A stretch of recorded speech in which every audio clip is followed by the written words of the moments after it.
church here in San Benito, and this is another conversation at the table. It started off as a great day. I'm looking outside. It started off as a great day. Sun came out for a while, and now it's back to being gray again. It's been kind of nice, though. It's still in the low to mid 70s throughout the day. We're doing our Advent series. In fact, we're making our way through the Advent devotional here on Conversations at the Table through the weeks of Advent, and we've been making our way through the Advent devotional from 1517. It's called Coming Home for Christmas. Great devotional. I encourage you to show up to 1517.org or you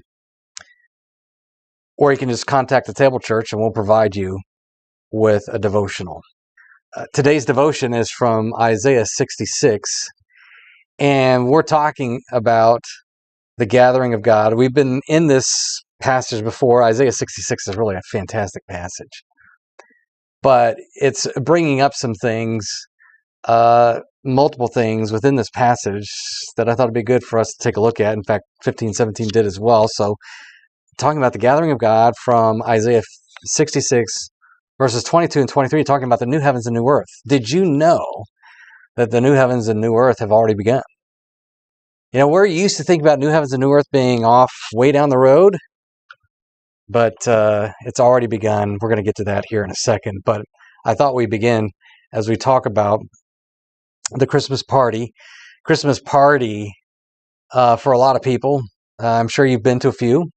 I heard about one that recently took place. It's been very, very good, a lot of fun, very festive, some super pictures. My friends had a great time. And those Christmas parties are meant to provide some sort of way during the holiday season for everybody to get together, just someplace outside the office. It's part of the season. And you're with friends, you're with coworkers, you're with family, just a lot of really, really cool things about the party that happen in those instances, but it's someplace outside of life. So the moment you leave the party, immediately you're back in what you left to go to the party to begin with. So it's always kind of interesting, those kinds of parties. The new heavens and new earth idea, Isaiah is talking to people that used to have a party, are no longer in a party, and they're wondering what happened. That's Israel.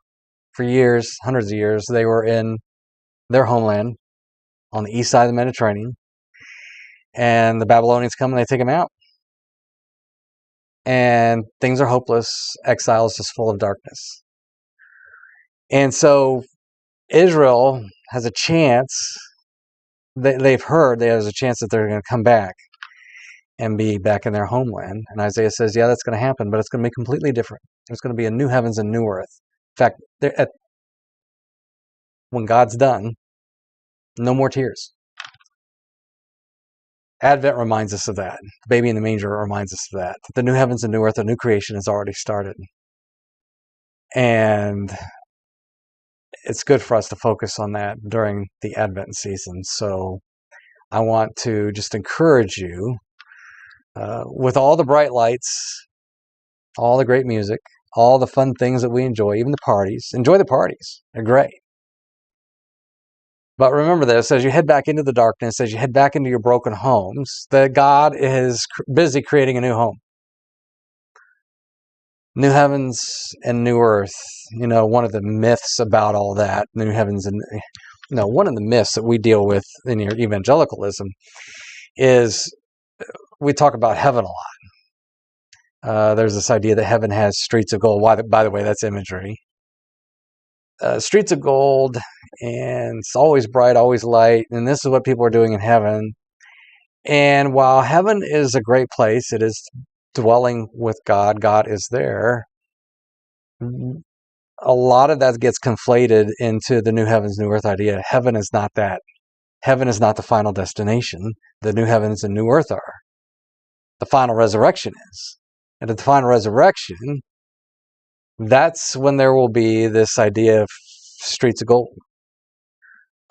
That's not heaven. Heaven is not the new heavens and new earth. Even though in our evangelicalism we have conflated the two things to almost be one and the same. I encourage you this Advent season, that baby in a manger that is coming on December 25th, he is making all things new. He said in Revelation, in the midst of all the talk about new heavens and new earth, he's making all things new. It's all going to be good. It's all going to be fine. We're not going to create it. We can't create it. We can't do that because, again, we're living in broken homes. But Jesus says, I've come to fix all that. That's the promise of Isaiah 66. That's his promise in Revelation. It's promise now. The promise is that he is going to make all things new, and he is making all things new in your life right now. That's Advent. Advent is waiting in the darkness for this next coming, and as we wait in the darkness, Jesus has already begun the good work in you. And so when we see a nativity, when we see the baby in the manger, I encourage you, take a look at those baby and the nativities again, and just remind yourself that this is the guarantee, this is the promise that everything you see right now, all those feelings of loneliness and darkness that you get when you leave the Christmas party, that it's not always going to be like that. And Jesus, in fact, has already started for you. So that's our conversation at the table for today. I encourage you, 1 week from today, we're getting ready for our Christmas Eve. Be right here, 1 hour at 6 o'clock on Christmas Eve. And we're going to tell the real Christmas story. We're going to talk about the baby in the manger.